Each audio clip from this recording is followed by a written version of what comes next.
Welcome to just ఆ minute Jesus. మత్తయి 5:10 నీతి నిమిత్తము హింసింపబడువారు ధన్యులు, పరలోక రాజ్యము వారిది.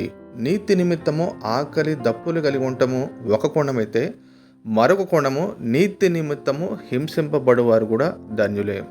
ఎందుకంటే దేవుని యొక్క నీతిని తమ జీవితంలో సాధకం చేసేవారికి హింసలు సాధారణంగా వస్తుంటాయి. అయితే ఆ హింసలు ఎవరి వలన వస్తున్నో వారికి శ్రమ.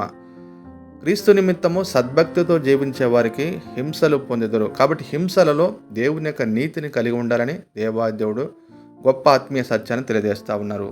బైబిల్ రాసిన ఉండే అనేక మంది దైవజనులను కాల్చివేయటం మనం చూసాము. అనేక మంది మిషనరీలను వారిని హింసించడం మనం చూసాము. ఒరిస్సాలో గ్రాహం స్టెయిన్ గారి యొక్క కుటుంబాన్ని నాశనం చేయటం మనం చూసాము. ఎందుకంటే నీతి నిమిత్తం పోరాడారు, ఎన్నో హింసలు పొందారు, కానీ పరలోక రాజ్యము వారు సంపాదించారు. మన జీవితంలో కూడా నీతి కోసం పోరాడతాము. ఆమేన్.